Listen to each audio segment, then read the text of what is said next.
Vamos a la tercera fase. Ustedes han hecho al último segmento mental, entonces ahora les toca hacer el primero segmento mental. Pero no va a ser resto. Hay un tema que estoy dejando de lado, y básicamente ese es el tema que van a tomar, ¿no? El tema que estoy dejando de lado es cáncer rectouterino. ¿Ya? Pero más que todo, el rol de la imagen. Pincelazo nada más para que sepan. Lo más importante para hacer un buen workup y después un diagnóstico y un tratamiento de cáncer rectouterino es una resonancia. ¿Ya? La resonancia es la única que va a ver efectivamente el tumor. Ya conversamos de que la tomografía tiene estos problemas de las densidades y demás, entonces la tomografía realmente no mide el tumor. Sí nos permite ver ganglios, ver si el tumor se metió al parámetro, la vejiga, esto más o menos, pero la resonancia es lo más importante. ¿Por qué? Porque en tumores el estadio, el grado de avance, determina, uno, el tratamiento y dos, el pronóstico del paciente. Tú no le vas a dar un tratamiento muy fuerte a un paciente que no se va a curar con eso y al final vas a disminuir su calidad de vida, ¿no? Le das un tratamiento por eso mismo. Entonces el mapa mental, como ustedes deseen, va por cáncer rectouterino. Después ya lo ponemos. Me han llevado gineco, ¿no? Están llevando.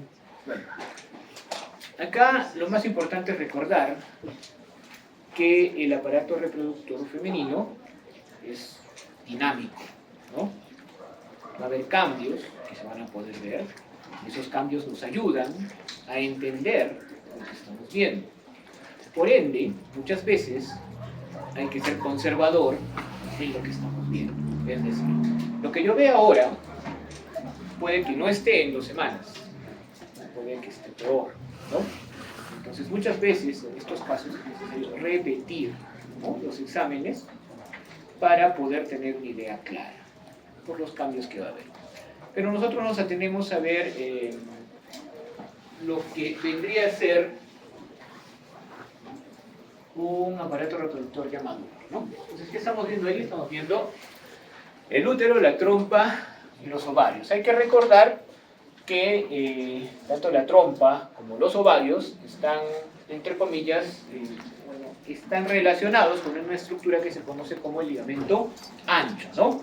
Que no es más que un repliegue del peritoneo y que se va a insertar en la pared, ¿no?, en la pared pélvica en este caso.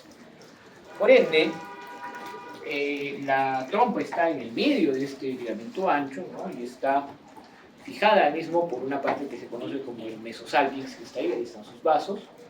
De igual forma el ovario, pero con la diferencia que el ovario está detrás del ligamento ancho. Por ende el ovario es abdominal. ¿Ya? ¿Qué más? Estamos viendo que el útero tiene 2 partes bien definidas, hasta 3 podríamos decir, ¿no? El cuello, que viene hasta acá, y el cuerpo. Teniendo una parte al medio que se conoce como el istmo, ¿no?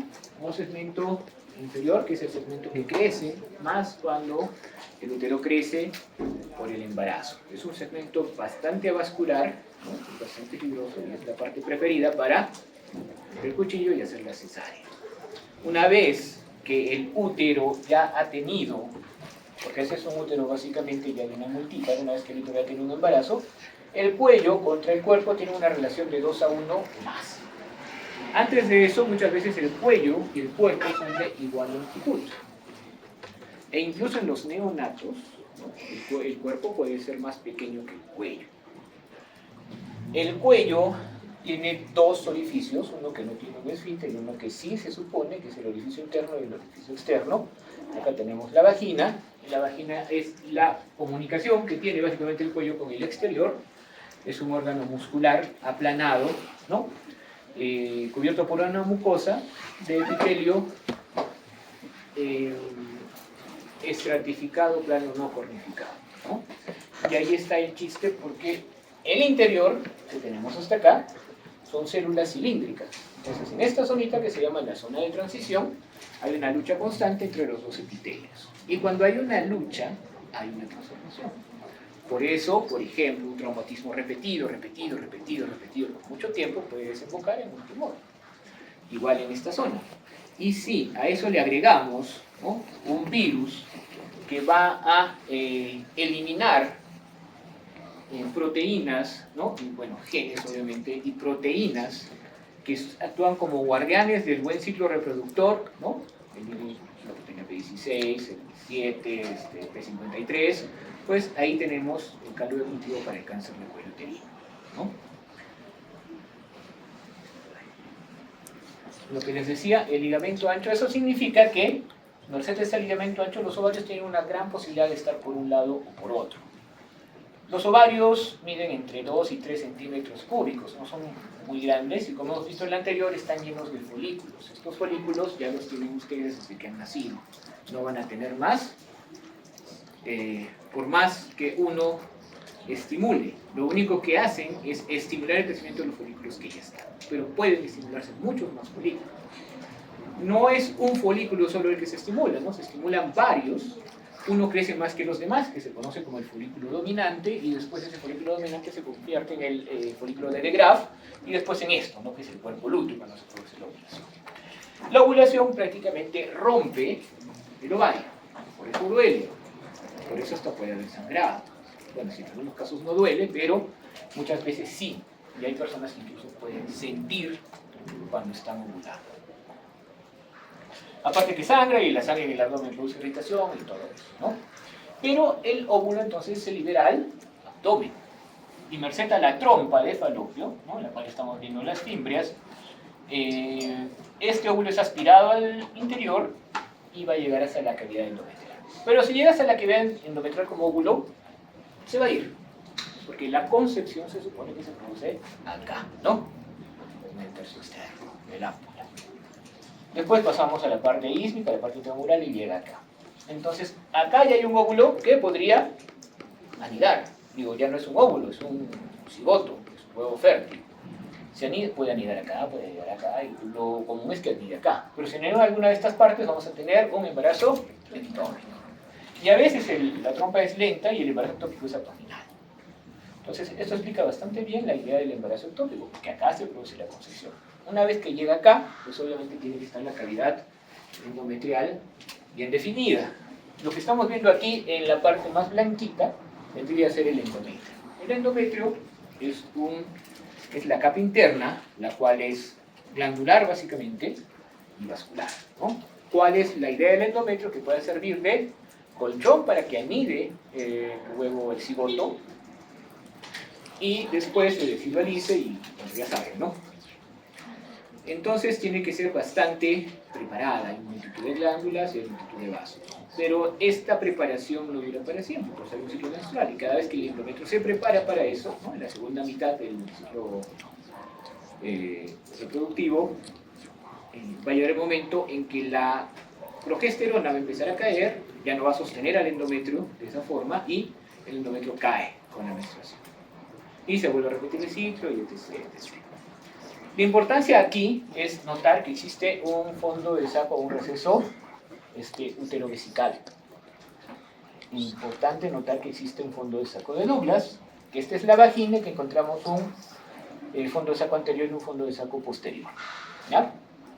Y esto nos permite hacer, por ejemplo, una ecografía endovaginal, tener el transductor en esta zona para mejorar muchísimo la visión.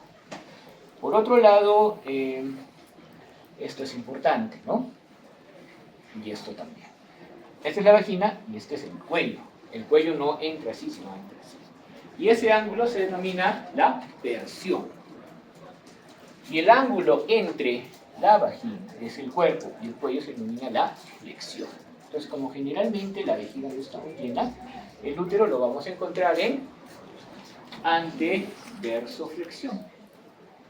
Cuando la vejiga se llena va a perder un poco la flexión. Ahora, si yo quiero hacer por aquí una ecografía, necesito que la vejiga esté llena.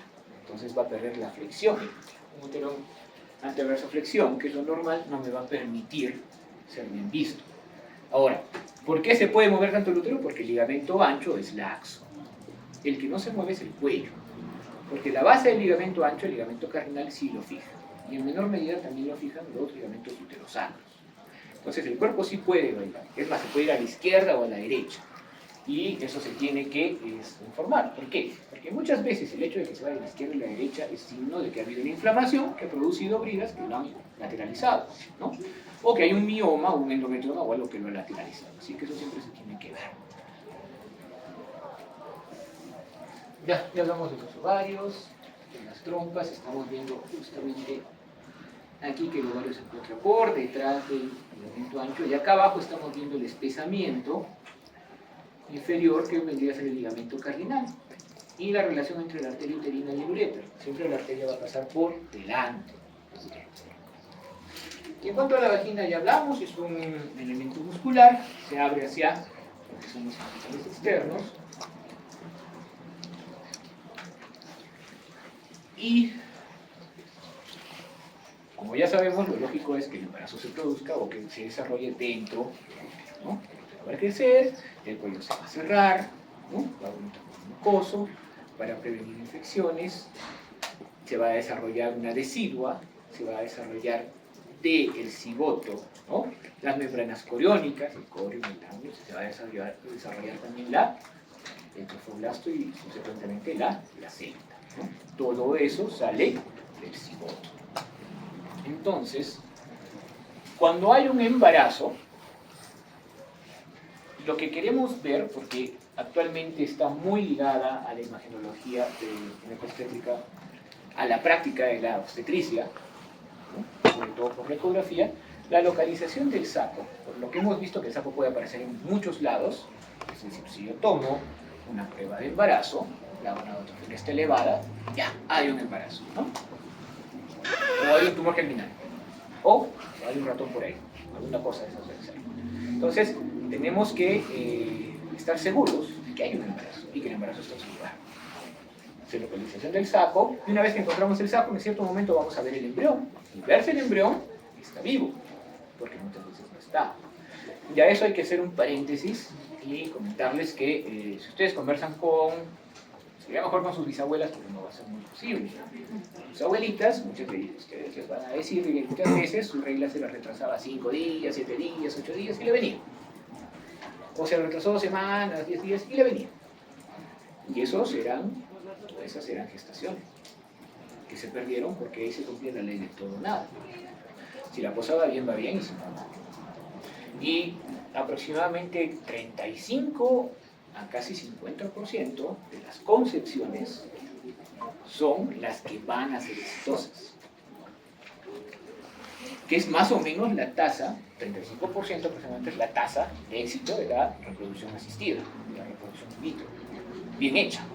Eso significa de que las posibilidades de que uno se embarace no son exactamente las mayores. Por eso la infertilidad, en el caso de pareja, se define como la incapacidad de poder concebir a los 6 meses de intentarlo, no desde el inicio, porque no es tan fácil. Entonces muchas veces, si hay una prueba de embarazo positiva y todas esas cosas, y no hay una gestación viable.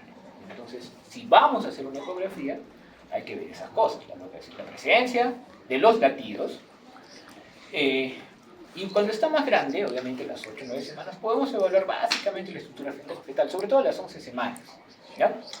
La determinación de la edad gestacional sí se puede hacer, un poquito por el saco gestacional, pero más por el tamaño del embrión. Ya cuando es feto, no. ¿Por qué? Porque un feto es más vital. La forma de medir, ¿no?, a un embrión es la longitud cráneo-caudal, punta a punta. Pero si el feto está así, es así, entonces eso cambia. Entonces a partir de las 11 semanas ya no nos sirve eso. A las 12, 13 ya hay otros marcadores que obviamente son mucho mejores a las 20, 22 semanas y que vamos a ver ahora. Por eso para el segundo o tercer trimestre lo importante también es hacer una evaluación morfológica que se puede hacer muy bien, se pueden ver los riñones, ver si hay hidronefrosis, se puede ver si hay estómago, se puede ver, se pueden contar los dedos, se pueden contar los dedos de los pies, con experiencia se puede llegar a ver el rostro para ver si hay un labio leporino, entre otras cosas, ¿no? Pero también, como ya han crecido ciertas estructuras, evaluar el líquido amniótico, evaluar la placenta y sobre todo estimar el peso y la edad gestacional. La edad gestacional en ese momento ya tiene una diferencia porque acá es de días. A las 2 semanas tiene una diferencia con lo que debe ser de 2 semanas. Y en el tercer trimestre tiene hasta 3 semanas de diferencia. Entonces ya no nos es muy útil porque son 3 semanas, pero sí no es muy útil para ver el peso. Y también evaluar el cordón umbilical, ¿no? Que es un cordón adecuado y sobre todo que no haya circulares de cordón, sobre todo dobles, ¿no? Porque el circular simple realmente sí se puede maniobrar en un parto normal. Ahora, los marcadores de trisomía 21. Se pueden hacer marcadores no solo en el primer trimestre, sino en el segundo y en el tercero también. Pero los más importantes son los del primero. A nosotros no tanto, pero en otras realidades sí. ¿Por qué creen? Porque no puedo curar la trisomía, ¿no? Porque sí se puede evitar que nazca. Si bien es cierto, a mí me parece bien, aquí el aborto solo está permitido en ciertas circunstancias, y esas circunstancias cuando o se muere o sea, si no aborta, se muere la mamá, esa es la única circunstancia permitida, la única. En otras realidades no es así. Entonces, se desarrollaron técnicas para evaluar esto, ¿no? Y estos marcadores básicamente son el hueso de la nariz, ¿no? Y la transcripción sinocal. Por otro lado, si queremos ser más precisos y más tempranos, podemos hacer una biopsia de vellosidades coriónicas, ¿no? O una aspiración de líquido amniótico, o sea, que la semana 8 y la semana 10. Pero, les vuelvo a repetir, yo no indicaría eso acá porque aquí no está permitido y no me sirve de nada exponer a este embarazo a que termine, porque si hay un aumento de riesgo de aborto espontáneo, se haga una amniocentesis, ¿no? Y lo que nos queda es hacer los marcadores, que generalmente sí se hacen de rutina. Muy bien.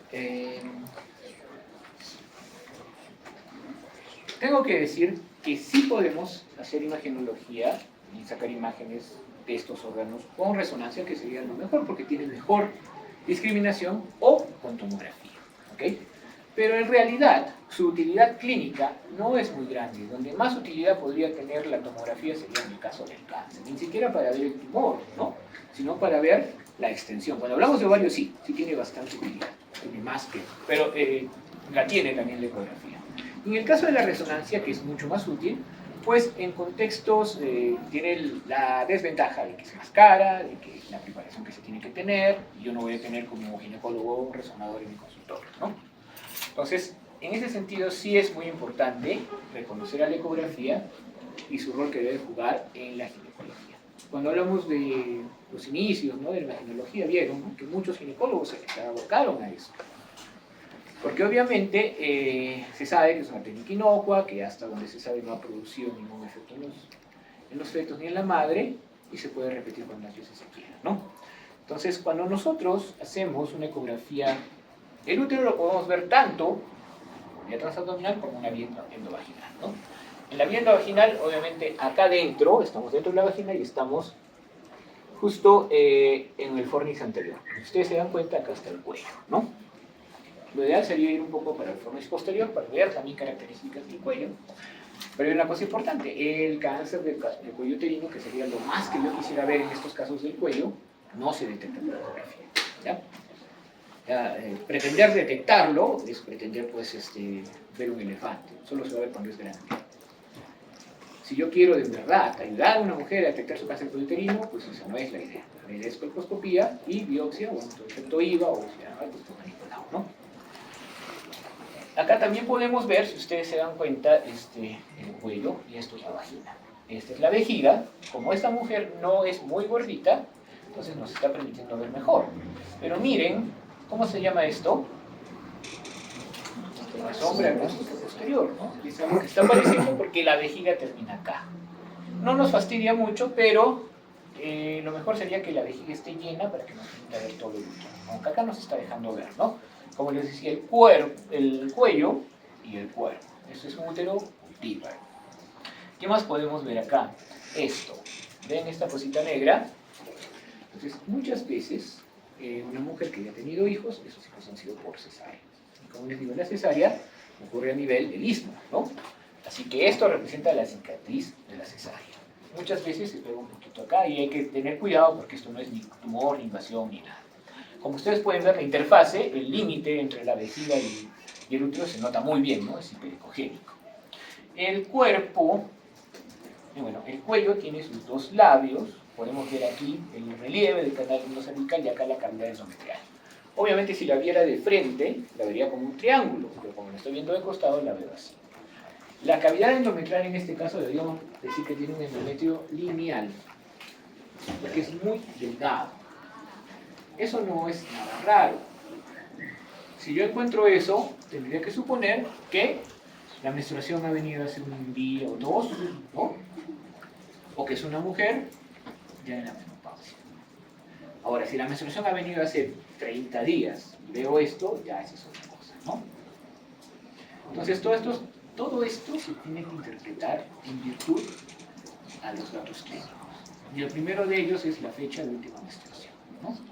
Y si pueden conseguir también el régimen catamenial, cuántos días suele menstruar, eso nos va a ayudar mucho. Si ustedes se dan cuenta que hay una zona más oscurita, que es hipoecogénica, eso se llama el miometrio subseroso. Esto ya es miometrio, eso es lo que es biosubmucoso, que está debajo de la mucosa del endometrio. El que sigue, en todo lado acá, es el miometrio intramural. El que está pegado a la interfase donde está la serosa es el miometrio subseroso. Si hay buena disposición acá, por eso lo pongo. Ojo, por el miometrio subseroso va a haber una red de arterias que obviamente van a llegar acá, hacia las zapatas, las espirales, pero que acá obviamente tienen mayor grosor. En toda la vida siempre va a haber aterosclerosis, ¿no? Entonces aquí también, un útero que ya es de una mujer de 70, 75, acá puede tener zonas hiperecogénicas, y es normal, ¿no? Calcificaciones, la esclerosis de Monckeberg se llama.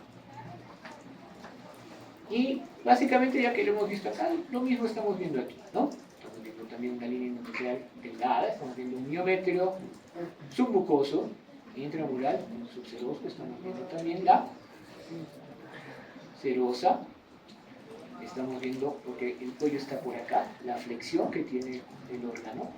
Pero ¿qué vemos aquí mejor? ¿Qué es esto? Son asas intestinales, ¿no? Porque el fondo de saco de Douglas obviamente tiene que estar lleno de algo y acá teníamos el fondo de saco de Douglas. Hay un poquito de líquido en el fondo de saco de Douglas, lo cual podemos decir que es normal. Muy bien, ya hablamos todo eso. Vemos aquí el endometrio. Y el endometrio es dinámico a menos que sea una niña o a menos que sea una mujer ya viejita. Entonces, el endometrio, de acuerdo al momento del ciclo menstrual, lo vamos a ver de diferentes formas, ¿no? Entonces, como una línea hiperecogénica es menstrual, 3-4 días va a estar así, midiendo, en este caso 3 milímetros, si está bien, entre 1 y 3 a 4 milímetros va a ser un endometrio. Después, ya que prolifere, se le conoce como proliferativo, hasta básicamente antes de la ovulación, ¿no? Técnicamente sería hasta el día 14. Este endometrio proliferativo sería proliferativo temprano y proliferativo tardío, ¿no? El proliferativo temprano carece un poco de esta línea más hiperecogénica. Ustedes se dan cuenta, aquí estamos viendo el miometrio, porque está hipoecogénico, y aquí estamos viendo varias líneas, 1, 2 y 3 líneas, ¿no? Esta conformación, por si acaso, esto también les digo, porque eso lo podría tomar, vamos al de acá. Este útero está en anteverso flexión, y este útero está en retroverso. ¿Qué cambia? ¿Qué cambia en la imagen? Les tomo eso y no saben, les voy a poner hacerlo. En la anterior acá estaba el fondo, en la anterior acá estaba el fondo, porque el útero está así, ¿ya? Entonces sí podemos, en una imagen, definir si el útero está en anteverso o en retroverso. Y esta conformación se conoce como el endometrio trilaminar, ¿ya? ¿Cuánto grosor debe tener? Debe tener unos 10 milímetros, puede tener hasta 14. Entre las dos hojas, porque esto se llama la interfase, esto es el límite entre una parte del endometrio y otra parte del endometrio, ¿ya? Y el endometrio secretor pierde o empieza a perder esa diferenciación de interfase, se vuelve más ecogénico y podría aumentar un poquito el grosor, ¿ya? Lo normal es que tenga hasta 15 milímetros de espesor. Si tiene más, se considera que hay una hiperplasia endometrial, sobre todo en la mujer fértil. en la mujer que ya no menstrua, en la mujer menopáusica, se considera a partir de... ¿Cuándo vas ahí? 5. ¿Y por qué no 4? ¿Saben por qué? ¿Desde cuándo se considera diabetes? ¿Cuáles son los criterios de diabetes? Más de 140. Más de 200 en cualquier toma. O una confirmación con una curva. Pero en sí, la primera toma tiene que ser siempre más de 200. Puede ser más de 100. ¿Por qué 126?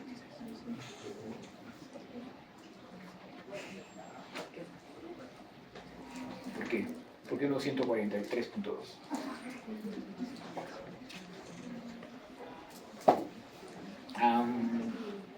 Primero, porque ese número se consideró en base a otro sistema métrico. ¿Ya? No me acuerdo cuánto era, pero la conversión era 126. Y segundo, porque ese fue el límite en el cual en una población estimable, si mal no recuerdo, aparecían problemas en la retina con el tema de la glucosa. A lo que veis que todo tiene su explicación. ¿Por qué 5 milímetros? Se han hecho estudios y se ha visto de que si nosotros ponemos como corte, por ejemplo, 4 milímetros, somos muy específicos en encontrar las hiperplasias endometriales verdaderas, pero dejamos muchas de lado. Entonces, no somos sensibles y somos muy específicos. Pero si subimos a 5, somos medianamente específicos y muy sensibles. Entonces, no se nos escapa mucho. Por eso es 5. Algunos, de los cuales vienen y se meten con 3 milímetros, ¿no? Y hacer el grado y todo. Pero los 5 es algo adecuado. Recuerden que la hiperplasia endometrial puede ser de 2 tipos, ¿no? Típica y atípica. Y la mayor parte son típicas. Entonces, no es mucho problema el encontrar más de esas hiperplasias endometriales típicas, porque también vamos a encontrar atípicas o incluso también cáncer de endometrio. Bien. Y hay otra cosa más. En cuestión de la mujer fértil, efectivamente 20 milímetros es el punto de corte. Pero también hay que tomar en cuenta que si hubiera ya una implantación, y es lo que quiero que vean ahorita, la implantación se aparece solo después de cierto tiempo, a partir de la fecha de la última regla, va a haber una hiperplasia. Entonces, una vez que se ve una hiperplasia, ¿cuál es la mejor conducta? Repetir la ecografía en 5 a 7 días. Y cuando haya problemas en una gestación temprana del primer trimestre, lo mejor es repetir. Si todo está bien, ¿no? O sea, no le vas a repetir a una señora que está con 80, 50 de presión y todo eso, ¿no? Pero si está bien, y es de rutina, y encontramos, por ejemplo, un saco que es menor de lo que debe estar, repetir la ecografía. ¿Ya? Porque muchas veces estas hiperplasias podrían ser gestaciones. Eso hay que verlo en el contexto. Los ovarios generalmente, pueden apagar por favor, que se vea mejor. Son estructuras ovaladas, ecogénicas, bien delimitadas. Acá está su albuginia, ¿no? Con un buen interfase, esto es endovaginal también. Y que en su interior encontramos estas imágenes anecogénicas, que son los folículos, ¿no? Hay folículos que no vemos, ¿no? Los folículos primordiales no los vamos a ver. Pero tal vez podemos ver de los primarios, ¿no? O sea, los secundarios hasta el dominante. Uno más va a ser más grande y va a ser el dominante. Puede medir hasta 3 centímetros, que es normal, ¿ya? El cuerpo lúteo puede medir hasta 3 centímetros, que es normal. Y el cuerpo lúteo es, entre comillas, feo. O sea, es una cosa que es, ya no es anecogénica, puede ser hasta heterogénea, porque obviamente es hemorrágico, y la hemorragia puede organizarse, y tiene un torbellino de vasos alrededor. Entonces, si yo veo eso, me asusto, a menos que me diga que ya hubo y que su última regla coincide con la aparición del cuerpo lúteo, ¿no? Entonces, por eso es muy importante los datos clínicos. Entonces, 2 a 3 centímetros cúbicos del ovario es un volumen adecuado del ovario, ¿no? Como ven, en día 12 ya podemos ver acá un folículo dominante, ¿no? Básicamente ya se ve un folículo telegráfico. Está bastante bien delimitado. Y vemos otros folículos que siempre va a haber en el ciclo. Incluso a veces en mujeres menopáusicas algún folículo que ha quedado ahí remanente. Y por aquí podemos ver esto así de rojo. Generalmente ya se mira así, ¿no? Más hipogénico pero delimitado. El folículo dominante en este caso, el folículo de Graf, también tiene bastante vascularización. Esto obviamente no lo vamos a ver de rutina, sino que es algo que uno podría ver en el contexto de la reproducción asistida, ¿no? Y esto que vemos aquí es un quiste hemorrágico. Pero viendo lo que estamos viendo hasta ahora, esto es la mejor vista que vamos a tener de un cuerpo lucho. Así se podría ver, ¿ya? Ácido hemorrágico, esto se llama organización, ¿no?, del coágulo. Es medio heterogéneo, con zonas hiperhipogénicas y hipogénicas. Y si le ponemos Doppler, en este caso Power Doppler, el Doppler color lo que hace es evaluar la dirección de la sangre, ¿ya?, o del líquido. El Power Doppler es más sensible porque no toma la dirección en cuenta, solo toma de que hay flujo. Entonces así se ve igual, ¿no? Flujo, peri, no podemos espericular, ¿no? Flujo alrededor de la estructura, periestructural en todo caso, de la estructura que es ecogénica, aunque un poco menos, y delimitada, como los límites que tiene. Así se suelen ver los cuerpos. No es la única forma de evaluar el útero. Los rayos X casi no tienen valor, pero esta técnica sí. La histerosalpingografía es una técnica que, utilizando contraste, nos permite evaluar la cavidad endometrial y las trompas. ¿Por qué yo quisiera evaluar la cavidad endometrial? ¿Qué creen? ¿Qué puede haber dentro? Malformaciones, muy bien, como el útero microone, ¿bien?, como la hipoplasia uterina, muy claramente sin ustedes es que hay útero, o sea, uno de los conductos mullerianos no se desarrolló, como ya no malformaciones, sino defectos de llenado que podrían ver acá, porque podría ser un pólipo, podría ser un mioma, ¿no? Y si no se pinta totalmente esta trompa, entonces una trompa obstruida, también podríamos ver, lo cual puede provenir por una EPI, por ejemplo, y obviamente interrumpir la fertilidad. Aunque al parecer la literatura describe casos en los cuales la ovulación se dio en el lado derecho, la trompa derecha está obstruida y hubo embarazo. Que significaría que el óvulo tuvo que dejar por acá y entrar, ¿no? Así como dijeron en Jurassic World, cuando la vida quiere se abre paso. Y eso es, esa es, creo, una de las cosas ya off the record de la imagenología que nos debería hacer tener un norte a nosotros como profesionales o como personas involucradas en eso. La vida no es tuya, por más que esté dentro tuyo, por más que tú hayas ayudado a concebirla, es tuya. La vida ya no le pertenece a nadie más que al que la tiene. La vida de un perrito, la vida de un gatito, una cucarachita y la vida de un feto también. Entonces, esa es la primera consideración que uno debe tener. Si respetaron tu vida, respeta tú la de los demás. Y la otra, que es un poco más metafísica, técnicamente se supone que a partir de las 8 semanas cualquier vida ya tiene, bueno, la vida humana ya tiene un soplo de alma. Eso es metafísico, ¿no? Eso es ya no es algo que puedas probar, pero se supone eso. Cosas que dicen como que el alma pesa 21 gramos y todas esas cosas, que si uno las busca las va a encontrar, se han dicho en algún momento. Pero lo importante es que la vida, si empieza, debería terminar por sí misma y no con ayuda de nadie más. Y así como la histerosalpingografía ayuda, también puede ayudar simplemente la histerosonografía, que es instilar no contraste, sino un líquido dentro, en el cual podemos evaluar bastante bien la cavidad. Entonces, si bien es cierto la evaluación de la trompa es un poco difícil por histerosonografía, la cavidad sí se puede evaluar bien. Y en la cavidad hablamos, ¿no?, de, por ejemplo, pólipos, miomas, pero también puede haber tabiques. Esos tabiques pueden interrumpir el embarazo. Muy bien. Entonces, como casi nada de esto produce problemas, dolor, o dolor simplemente, no hay necesidad de hacer un caso como diciendo esta paciente tiene esto o lo otro. Vamos de frente a lo que nos interesa. Los miomas son tumores benignos, son de tejido muscular y fibroso, son bien delimitados, pero son benignos, tienen un potencial de crecimiento relativamente bajo. Y se ven a la ecografía, como pueden ver, como zonas bien delimitadas, generalmente isoecogénicas, pero pueden ser, no sé si tengo otras, de diferente ecogenicidad. La ecogenicidad tiene que ver con el número de células que hay, ¿no?, con el tejido que hay. Entonces, si son hipoecogénicos, significa que estos miomas tienen menor celularidad. Pueden ser miomas infartados, por ejemplo. Y si son hiperecogénicos, pueden ser fibrosos, lo que se conoce como la degeneración blanca, ¿no? O incluso también calcificados. También pueden ser heterogéneos. Esto es importante, presentan vascularización periférica o un solo vasito que los nutre.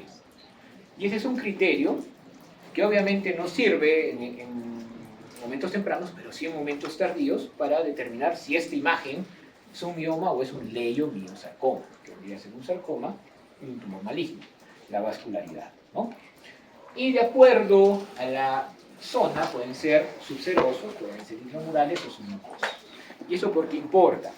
Porque un mioma submucoso, aunque sea chiquito, como está pegado a la mucosa, puede provocar spotting o hemorragia. Porque un mioma intramural puede crecer grande y de repente no provocar muchas cosas, salvo una retroversión. Y porque un mioma subseroso puede ser sésil, o sea, tiene una implantación amplia o pediculado. Si es pediculado puede provocar torsión. Entonces es bueno saber eso. Porque una cosa también es cierta, los miomas cuando ya llega la menopausia, porque al influjo estrogénico crece, a la falta de influjo estrogénico van a bajar. Entonces no hay mucha necesidad de operarlos si son pequeños. Más hay que atenerse a la clínica. Entonces este es un ejemplo, acá pueden ver el endometrio, y este endometrio sería laminar, o sea, prolífero, ¿no? Acá están las tres capas y justo de la subserosa tenemos este tremendo, que es medio hipoecogénico, ¿no? Medio heterogéneo, que es lógico porque si es grande no debe tener mucho aporte sanguíneo. Esto es un mioma subseroso. Este de acá, miren dónde está, acá está el endometrio, este es un mioma submucoso. Por último, uno de estos, por ejemplo, sería el mioma aquí. Podríamos hablar de mioma intramural. Porque este de aquí, si ustedes lo ven, este es el mioma. ¿Qué sería? ¿Submucoso, subseroso o intramural?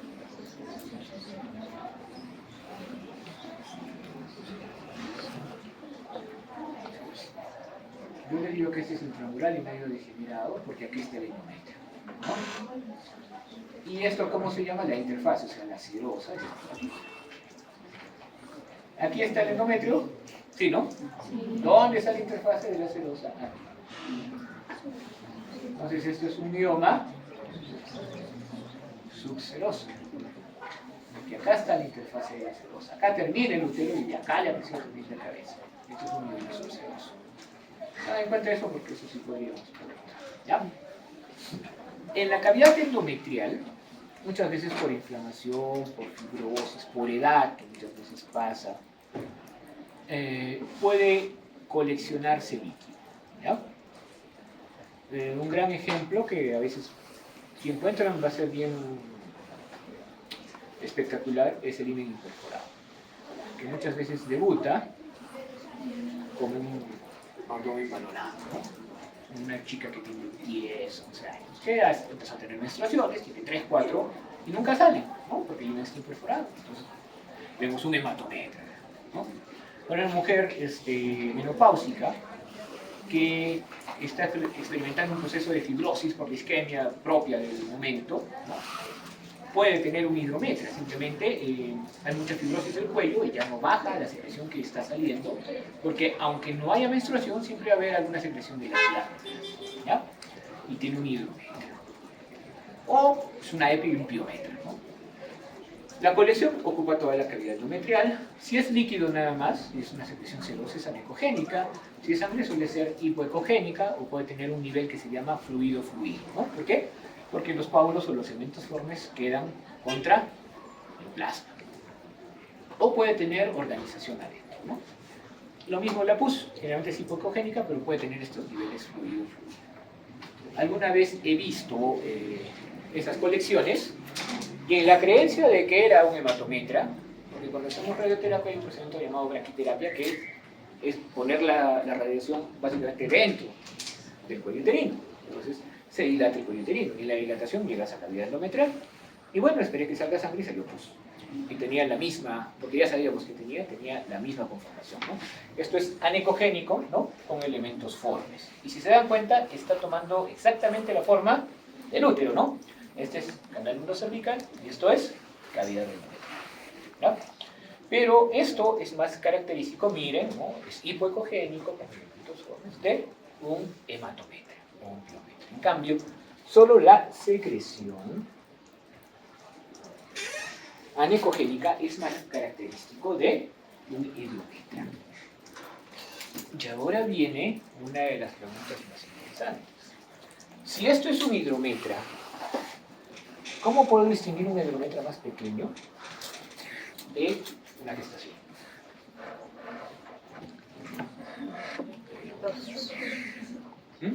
¿Por lo redondito? No, ahorita lo vamos a ver, pero ese es, dentro de la práctica clínica, sí he visto que a veces, no, esta es una gestación chaparrera y no era pues. Pero hay algunas formas de distinguir. Una de las primeras es que ustedes se dan cuenta, para acá viene el cuello y hay una proyección para acá. Entonces, eso me dice mucho de que no es un sapo. Pero hay 2, 3 cosas ahí que después vamos a ver que obviamente dicen que no es un sapo. Así como encontramos dentro hidrometra, hematometra, en los ovarios, estas estructuras son muy pronas a tener conexiones, tipo quistes. Ya conversamos sobre lo que van a ser los quistes simples y los quistes complejos. En este caso, un ejemplo de los complejos serían los hemorrágicos, ¿no? El quiste simple, anicogénico, paredes finas, a veces tienen septos, tienen también que ser en su interior, pero son delgados y no tienen vascularidad, ¿ya?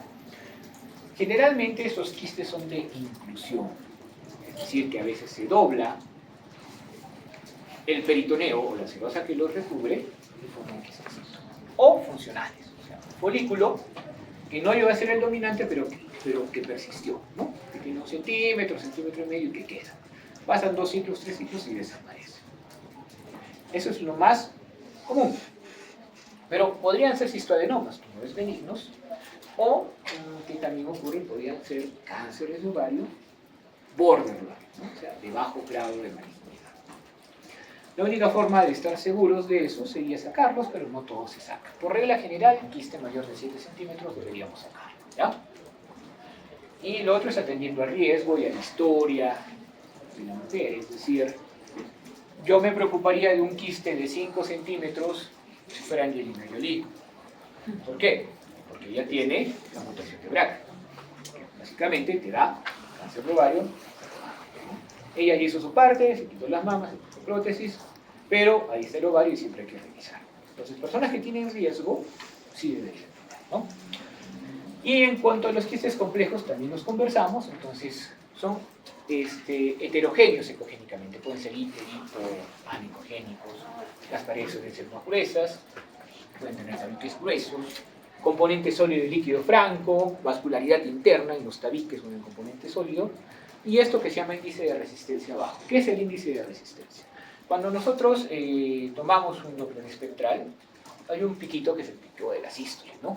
Pero después no baja hasta el fondo, baja hasta cierta parte porque en la diástole sigue habiendo flujo, no se corta totalmente, sería malo que se corte. Entonces, si el flujo diastólico es alto, es un índice de resistencia bajo, porque es el pico de la diástole contra el pico de la sístole contra el pico de la diástole.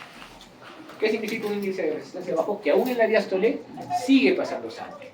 ¿Y qué significa eso en el contexto de neoformación de vasos? Que son vasos mal hechos. Y la neoangiogénesis mal hecha es propia de los niños. Por ese motivo, ¿no? Lo único malo es que el cuerpo lúteo tiene casi todas esas características, ¿ya?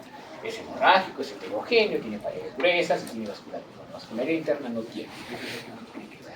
Porque hasta ahí dice la resistencia bajo. Entonces ahí tenemos un ejemplo de un quiste simple, o 2 quistes simples, ¿no? El ovario, anecogénicos, bien delimitados, no tienen ni pared ni delgada y no hay vascularidad. Y acá tenemos un ejemplo de un quiste que podemos decir complejo, ¿no?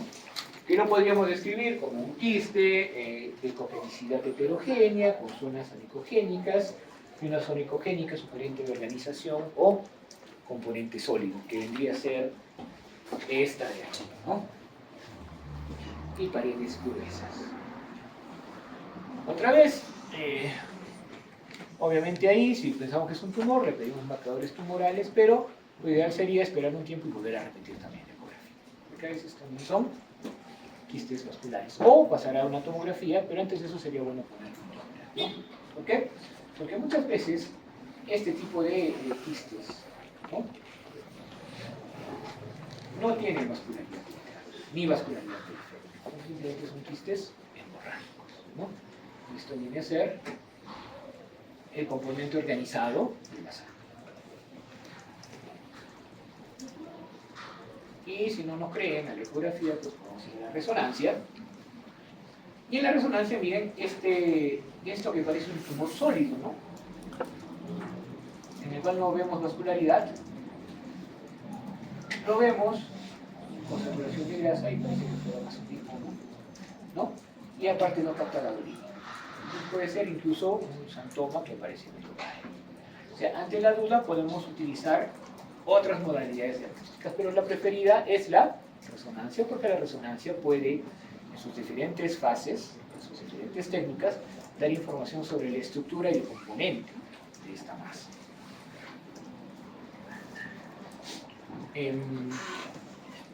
Las glándulas endometriales, a veces, bueno, y eso, si no lo han estudiado, lo van a estudiar, tienen la particularidad de poder salir, ¿no?, del útero e implantarse en otras zonas y formar quistes que cíclicamente, ¿no?, con el ciclo menstrual también van a producir hemorragia, ¿no?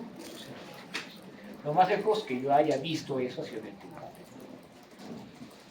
Pero podría haber en cualquier lado. Si ha habido en el pulmón, en cualquier lado puede haber. Pero generalmente es a nivel de la cavidad pélvica, ¿no? Esos suelen ser quistes homogéneos, conejos hipoecogénicos, ¿no?, o con nivel fluido-fluido, una parte oscura, una parte hipoecogénica, ¿no? A veces tienen tabiques por la organización de la sangre. Esto ya escribí un quiste complejo también, ¿no? Entonces, los quistes complejos también podrían ser endometriomas, solo que obviamente no van a tener vascularidad interna. Una cosa que los define bastante, lo de los tabiques no, pero sí los define bastante la presencia de focos ecogénicos en la pared. Cuando hay foquitos, que son depósitos de colesterol en esa zona, es bastante seguro que es un endometrioma. Y bueno, el endometrioma produce dolor y hasta puede ser peligroso, así que una vez que hay una sospecha de endometrioma o de quiste complejo que no baja, pues uno va a cirugía, ¿no? ¿Y qué encuentra? Generalmente un quiste conocido como el quiste de chocolate, ¿no? Porque la sangre es organizado, antiguo, eso. Este es un buen ejemplo de un endometrioma. Una condición, bueno, comparado con esto es hipoecogénica, ¿no? Un poco gruesa por la presencia de elementos formes. Otro ejemplo aquí, ¿no?, es igual hipoecogénico, y hay dos niveles fluido-fluido, acá, anecogénico con hipoecogénico con ecogénico. Y acá en esta parecita hay estos poquitos ecogénicos. Entonces con eso uno ya piensa bastante en un endometrioma, ¿no? Va a la cirugía tratando de operar. A ver, hablemos de los cólicos endometriales. Estas son imágenes generalmente de la misma ecogenicidad que el endometrio, o son algo hiperecogénicas, ¿ya? Generalmente sin necesidad de histerosonografía se puede hacer, pero a veces es necesario hacerlo, ¿ya? Porque han visto que tenemos esta interfase hiperecogénica al medio, ¿no? Muchas veces el pólipo puede interrumpir eso, o sea, está la minicitis y se hace eso. Eso es muy indicativo de un pólipo. Los pólipos no suelen ser malignos, entonces la malignidad es más difusa, raramente lo son, ¿no? El tema es ver que estos pólipos pueden interrumpir con la fertilidad, ¿no? Entonces, si yo veo una imagen así, ya estoy en la sospecha, y si puedo poner Doppler y tengo un vaso que le alimenta, ya es seguro que es un pólipo. Puede ser grande, puede ser pequeño, podemos evaluarlo si no causa problemas, porque ¿qué más podría causar ese pólipo ahí? Aparte de infertilidad, porque si no quieres tener hijos, no te pasa nada. ¿Qué más?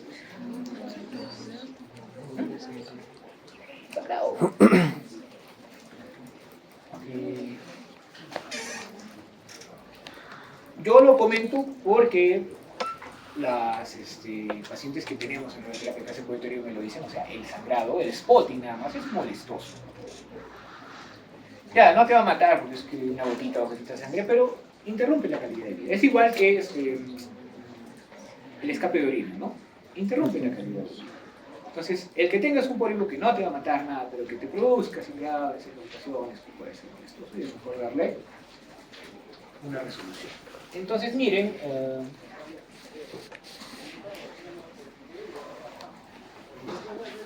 en esta zona, y esta es una fotografía más o menos, eso sí que bueno, en esta zona donde está el endometrio, acá vemos una imagen un poquito más ecogénica, ¿no? Pero bien delimitada contra el resto del endometrio, que es un pólipo. Y si lo vemos al otro lado, de esa imagen que les muestro acá, está aquí, vemos que hay un vaso. Pues con eso claramente hacemos el diagnóstico de un pólipo endometrial. Si hacemos histerosonografía, se va a pintar muchísimo mejor, ¿no? Nos permite ver si es sésil o pediculado. Pero con instrumentos adecuados incluso nos va a permitir darle resolución en ese momento, ¿no? Si tengo un asa, ¿no? Hago la polipectomía. Esta cosa es más interesante. Muchas veces aparece, y como dice el último, que es lo más importante, esta morfología no se acompaña de la clínica. O sea, es bueno que la busquemos, es bueno que la informemos, pero puede que aparezca y que tú tengas una menstruación 28-4, ¿no? O sea, 28 días y 4 días, que es lo mejor dicho. No, y que seas una persona que no tenga acné, ni suba de peso, ni su disco, ni nada. No se acompaña de la expresión clínica del ovario poliquístico, pero muchas veces cuando hay la expresión clínica también encontramos esto, ¿no? El ovario poliquístico es básicamente un ovario que debe cumplir estos criterios. Primero, más de 20 folículos en un momento dado en el ovario, ¿ya? ¿Cómo se hace eso? Lo puedes hacer a la antigua tratando de buscar en todos los folículos, pero hay programas que pueden hacer un barrido 3D, reconocen, ¿no?, por DICOM la idea de la ecogenicidad y te cuentan el número de folículos, que sería lo más lógico. Porque hacerlo de a poquitos es bien engorroso, sí se puede. Otra cosa, volumen mayor de 10 centímetros cúbicos, que es bastante, siempre y cuando no haya folículo dominante, siempre y cuando no haya cuerpo lúteo. Si hay folículo dominante o cuerpo lúteo, no podemos hacer eso. ¿Y qué le decimos a nuestro paciente? ¿Cómo eliminamos la posibilidad de que haya cuerpo lúteo o folículo dominante? Exacto. Por eso, no sé si alguna vez les han dicho, y si no les han dicho, alguna vez le dirán, ¿no? Porque de lo que yo sé, siempre va a ser así. A veces encontramos algo y lo que se dice es, señorita, señora, que empiece la regla y a los 5 días regrese. Y así eliminamos esa posibilidad de que haya cuerpo lúteo o que haya folículo dominante. Y si otra vez el útero, el ovario está grande, pues está grande, ¿no? Ahora, este es más fácil. Más de 10 folículos, en una sola toma, más de 10 folículos que midan entre 2 y 9 milímetros. Y un estroma hipericogénico, que eso es lo que casi nunca se mira. Cualquiera de estos criterios, ya nos dice, es un ovario de aspecto poliquístico.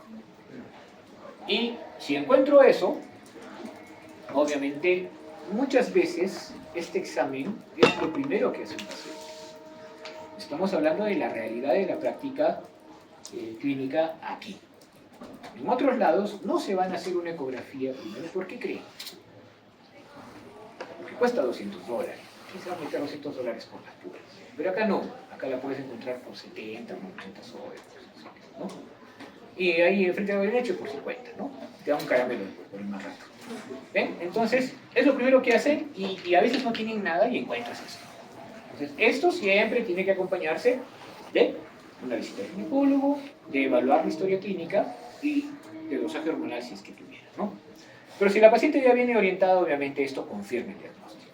Ojo con eso. A veces está el ovario poliquístico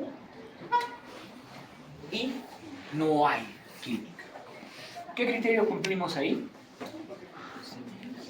Más de 10 imágenes. Pueden contar. Entonces, si yo pongo esa imagen, y ustedes no saben qué es, cuenten los folículos. Si hay más de 10, marcan la D, ovario poliquístico. Ya, solo con eso es un poquito más hiperecogénico el estroma, pero ya con el tema de los ovarios, este es el ovario izquierdo, este es el ovario derecho. Igual, acá está un poquito más difícil, pero contemos. 1, 2, 3, 4, 5, 6, 7, 8, 9, 10, 11. Listo. Ya con eso podemos decir, pero obviamente uno tiene que decir bajo qué criterio está diciendo que es ovario poliquístico. Otra cosa que sí se ve y son interesantes. Ya hemos hablado de quistes complejos y este es de los más complejos que hay. ¿Qué es un teratoma? Es un tumor generalmente benigno, ¿no? Derivado del ecto, del meso, del endo, el ecto, ¿no? También es conocido como quiste dermoide y por la derivación que tiene puede tener elementos tan disímiles como grasa, pelo, uña, diente. Feo. No he puesto imagen porque me dio cosa, pero ustedes deben haber visto alguna vez un teratoma, ¿no? Muy bien, entonces, si nosotros vemos eso, recordemos que la mayor parte es grasita con líquido. Entonces, va a haber niveles fluido-fluido. Hay una zona hipo o anecogénica y una zona que se conoce como el signo del iceberg, que es ecogénica y que presenta sombra posterior, ¿ya? Porque ya es una zona que se conoce como la zona dermoide, ¿no? En esa zona sí es el tejido. Por otro lado, a veces incluso hay una zona muy hiperecogénica con sombra posterior muy fuerte. Y cuando tú abres eso resulta que es un diente. Muchas veces también hay ecos finos, así, como líneas hiperecogénicos, y esos se consideran que son los cabellos. Como por ejemplo acá, en la imagen de aquí. Cuando miran esto, así, están seguros que es un quiste dermoide. Cuando miran esto también, sobre todo si el ovario está mal, porque este es el ovario normal y este es el útero. ¿No? Aquí estamos viendo un quiste hiperecogénico y estamos viendo estos multiformes que sí se corresponden con los cabellos. Entonces, esto o estos son muy sugestivos de un quiste dermoide, de un teratoma. Que lo mejor que podemos hacer cuando lo vemos es cirugía. O si quieren, le hacen ya. Acá una tomografía queda bien, no quiero gastar en una resonancia. Una tomografía que lo confirma bastante. Pero hay otras presentaciones como esta, en la cual es anecogénico y vemos lo que les decía, el signo del iceberg, ¿no? La zona dérmica o el dermoid tract se le llama. Y esto es una presentación muy poco probable, pero que a veces aparece, ¿no? Que se traduce literalmente en inglés como las bolas flotando. Entonces, grasa. Entonces abres y es un montón de bolitas de grasa que están pues con un líquido seroso. Son varias presentaciones del teratoma, ¿no? Entonces, como conclusión en ese sentido, si bien es cierto, hay muchas cosas patológicas, muchas otras no, ¿no? Estas imágenes siempre se tienen que interpretar en virtud a la historia clínica del paciente, para evitar problemas. Y sobre todo cuando entra el tema de la obstetricia. Ya sabemos eso.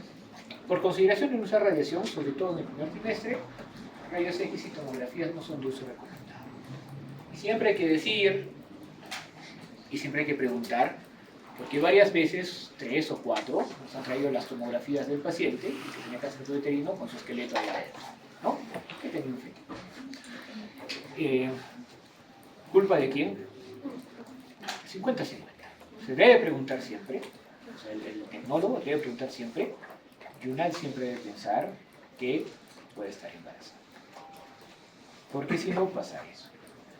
Ahora, lamentablemente, como les comentaba, ¿no? Cuando existe la decisión de salvar a la mamá o salvar al feto, se prefiere siempre a la mamá. Y eso ocurre mucho en el cáncer de cuello uterino. A menos que la mamá se plantee y diga, no. Lo cual es muy triste porque hemos tenido un par de casitos, no todos, pero un par de casos en los cuales la mamá va a tener sus hijos y ahorita sus hijos están sin mamá.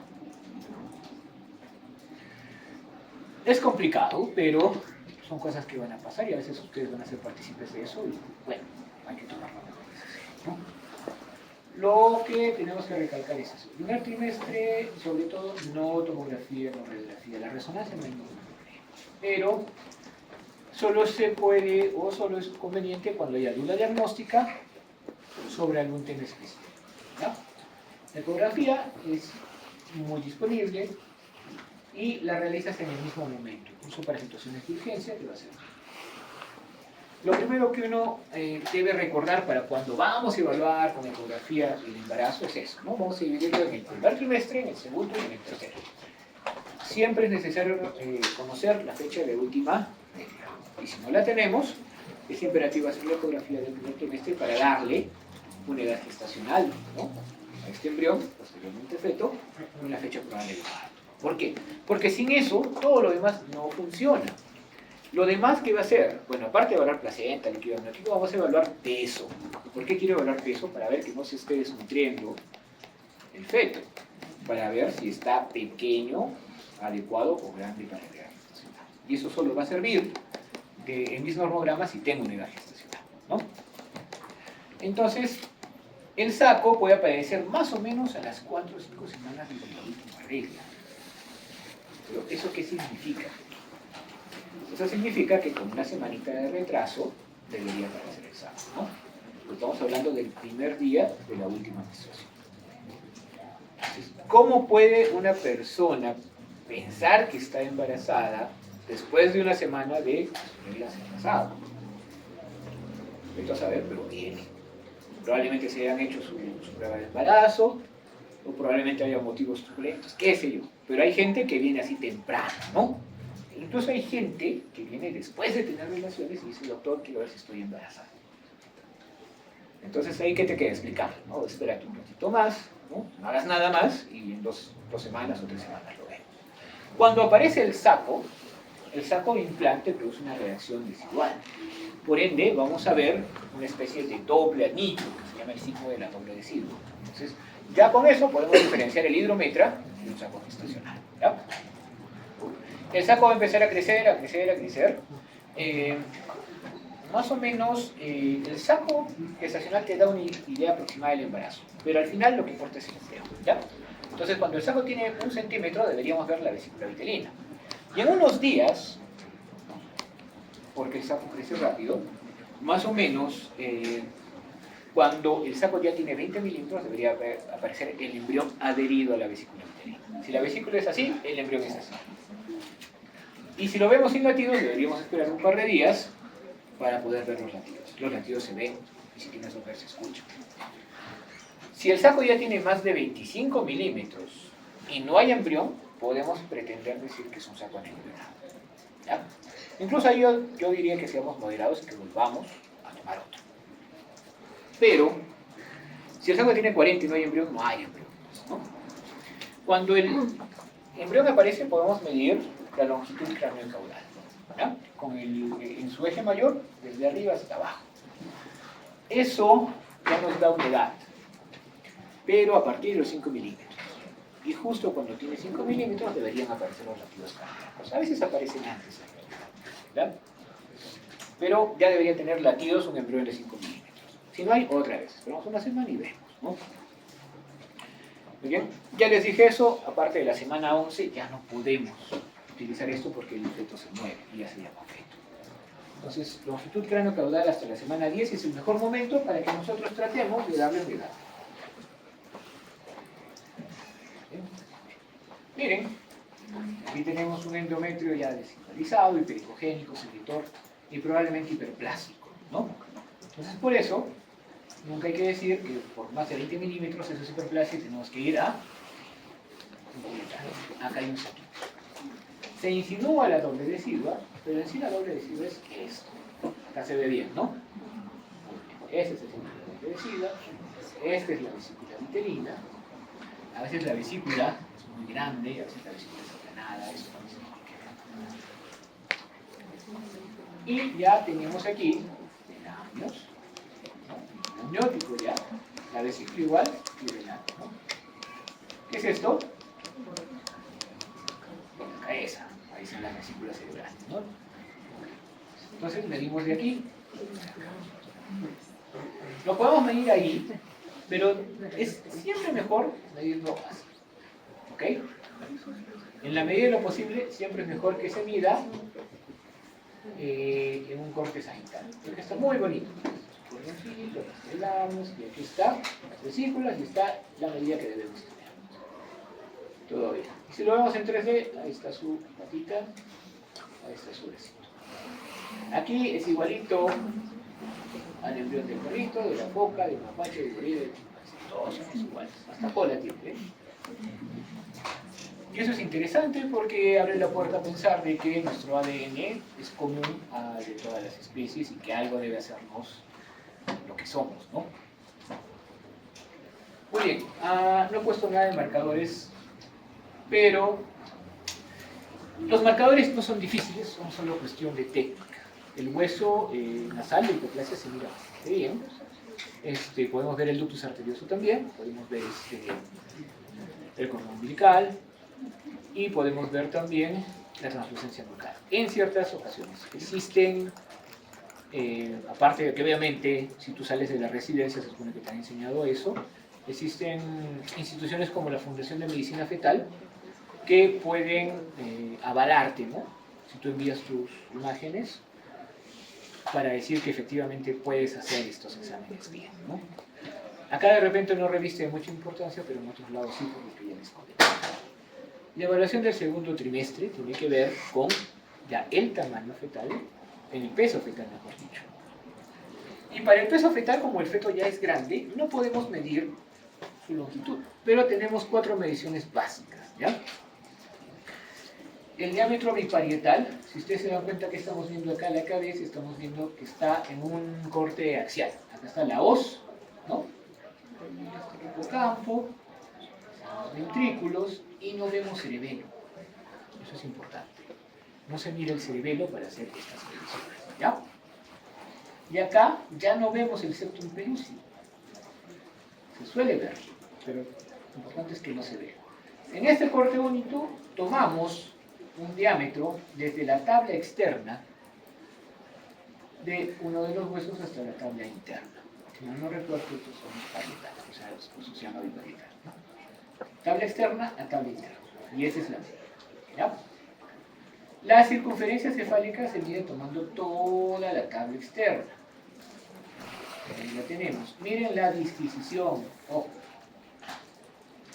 El diámetro biparietal nos arroja una edad de 20 semanas y la circunferencia una edad de 21. Y es normal porque a veces hay gente cabezona. O gente que tiene las patas cortas. Entonces, lo más certero acá es el diámetro biparietal y la longitud, y la longitud del fémur. Y la longitud del fémur se mide de epífisis a epífisis con el fémur perpendicular al transductor que está así. ¿Ya? No se puede medir con el fémur así ni con el fémur así, tiene que ser así. Así que uno se tiene que tomar su tiempo para hacer la medida buena. Y nos sale 21 semanas, 6 días, todavía más. Entonces, lo que se hace es tomar un promedio. Ya hay varias fórmulas. Hay como 2 o 3 que están en los ecógrafos. Y la más usada es la fórmula de Hadley. Que no la podemos hacer, o sí la podemos hacer en cálculos. Agarramos 5 tablas y vamos buscando los percentiles. Por eso que lo haga el ecógrafo. Pero es un promedio, ¿ok? Y la otra medida importante es la circunferencia abdominal. Es un corte también axial, en el cual podemos ver, ¿qué creen que es esto? ¿Qué creen que es esto? La columna. Y esto es el hígado. Esto es el seno portal. Ok, entonces acá está el umbilical y el seno portal. Por ende, esto sería el...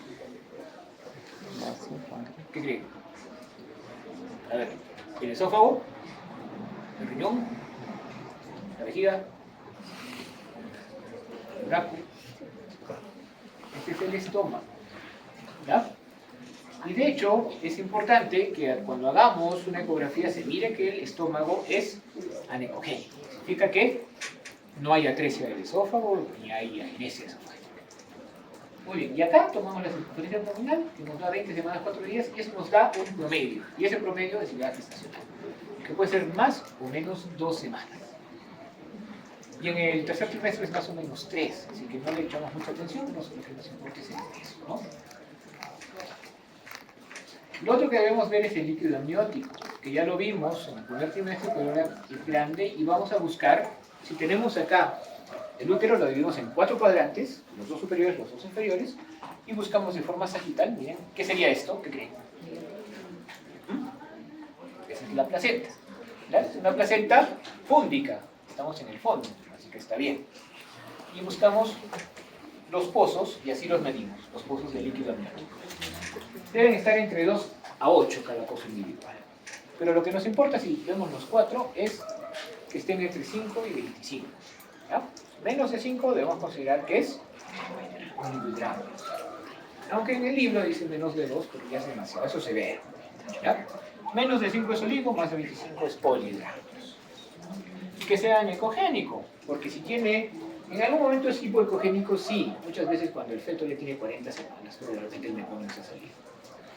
Pero no debería estar a las 20, 22 semanas de esa forma, tiene que ser ecogénico. ¿Ya? La evaluación de la placenta. La placenta, ¿qué rol cumple? No cumple.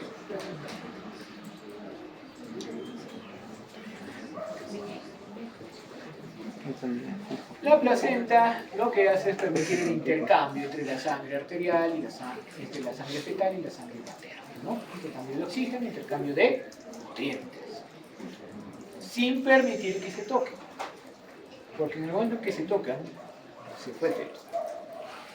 El feto es ajeno, y ya mucho hace el cuerpo con bajar el sistema inmune de forma que haya permitido la implantación. Pero si la sangre se llegara a tocar, sería catastrófico, ¿no? Entonces es un sistema por el cual no se toca la sangre. Y esta placenta obviamente tiene que cumplir una función hasta el tercer trimestre, lo malo es que se va envejeciendo.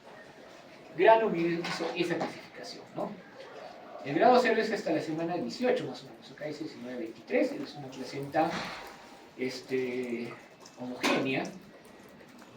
En el grado 1, hasta las 31 semanas más o menos, vamos a encontrar ciertas calcificaciones, ¿no? Y ya evidencia de cotiledones. Los cotiledones completos aparecen en el grado 3 y en la semana 36, como lo pueden ver acá. ¿Ya? Y esto se puede ver exactamente en la ecografía. El grado 0 es todo homogéneo. El grado 1 tiene focos ecogénicos pequeños y algunas indentaciones de los cotiledones. En el grado 2, ya los focos son más grandes y las indentaciones son más grandes. Y en el grado 3, hay indentaciones grandes y se ven los cotiledones y a veces hay calcificaciones y lagos. ¿Qué pasa? Si el grado 3 aparece a las 30 semanas, estamos en problemas, porque hay insuficiencia placentaria. Entonces va a haber, de todas maneras, retraso de crecimiento. ¿Y por qué se puede producir eso? Por eclampsia, por preeclampsia. Eclampsia es cuando ya no convulsiona, ¿no? Por preeclampsia, por ejemplo, se puede haber un envejecimiento placentario prematuro u otras cosas. Entonces es importante evaluar la placenta también. Pero no solo eso, sino también dónde está ubicada. Y ahí estaban las imágenes que acá está.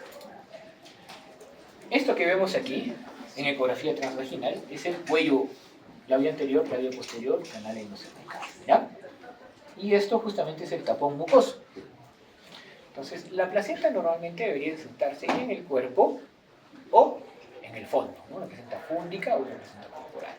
Pero a veces se inserta por aquí, conociendo lo que se produce como placenta previa. Esto no es placenta previa, esto es lo normal. Y bueno, es una placenta de implantación baja tal vez. Pero placenta previa es cuando yo cubre el óseo, ¿ya? O sea, placenta previa es esto, ¿ya? Esta es una placenta previa, obviamente, centro total, ¿no? Aquí hay una placenta hasta acá, esta es la placenta. Y aquí hay una placenta, pues, previa pero marginal, ¿no? Ahora, hay un límite que es 2 centímetros, en lo cual no debería estar la placenta, ¿ya? Si no está ahí, es corporal de inserción normal. Pero si está a menos de 2 centímetros, uno de los bordes se conoce como placenta de inserción baja, ¿no? Que no debería ser problema. El problema sería la placenta marginal o la centro total. Pero ese problema, ¿cómo se resolvería? Con un cesárea, ¿no? A menos y eso sí no lo podemos ver por acá, pero sí por resonancia, aunque sería, o sea, clínicamente no lo voy a sospechar, que la placenta sea la placenta ácrita, la placenta que no vaya a salir, ¿no? Yo en ecografía nunca lo voy a ver, pero tal vez si lo pueda ver en una resonancia. Pero como les digo, clínicamente no informa que nosotros lo podamos sospechar. Y si tenemos Doppler, pues podemos poner estas bonitas imágenes del cordón umbilical, ¿no? No es tan bonito porque si ustedes se dan cuenta acá están los centros de osificación de la vértebra cervical, o sea que está alrededor del cuello. Ahora, el cordón tiene zonas hiperecogénicas, ¿no? Así que podemos ver el cordón sin necesidad de Doppler, pero no necesitamos experiencia. Con Doppler se ve mejor y podemos ver que hay circular, ¿no? Ahora este circular puede ser de una vuelta o puede ser de dos vueltas. Si es de una vuelta, tal vez podría salir. De hecho sale. Pero las dos vueltas sí es un problema, ¿no? Eso es un fetito que debería cesárea. Entonces nuestra labor es informar eso. Acá de repente no lo vamos a ver, pero como ustedes ven así, si yo hiciera un corte sagital, sí podría ver los dos cordones. Entonces la idea es que si yo veo ya un circular, determinar cuántas vueltas tiene. Y no se va a ver en un corte axial, sino más en un corte sagital. Una vez que yo determine cuántas vueltas tiene, entonces estoy tranquilo. La placenta previa, y este es un ejemplo de la placenta previa de inserción baja, porque esto es menos de 2 centímetros. Está fácil de mirar, ¿no? Generalmente, ya por el tamaño, a partir de la semana 12, una ecografía endovaginal no me va a servir para evaluar al feto. ¿Ya? Todo es transabdominal. Pero la ecografía endovaginal sí me sirve para evaluar la placenta previa. Ya hablamos de los gramios, creo que eso acabamos. Eso es lo que quería que vieran, chicos, y obviamente es mucho más grande el tema, pero ustedes se van a encargar de completarlo. Pues recuerden, su mapa mental va a ser sobre el caso del cuello uterino, que no sea muy extenso, pero sí pongan bibliografía. ¿Qué quiero que pongan? Lo más relacionado a las imágenes. O sea, factores de riesgo pongan, ¿ya? Métodos de diagnóstico pongan, y de ahí métodos de imagen. ¿Para qué me serviría hacer una ecografía? ¿Para qué me serviría hacer una resonancia? ¿Para qué me serviría hacer una tomografía? ¿Ya? Y del tratamiento, sí, pero lo más sucinto posible. Porque es todo un tema. ¿Ya? Lo importante es que lo lean. Muy bien, chicos.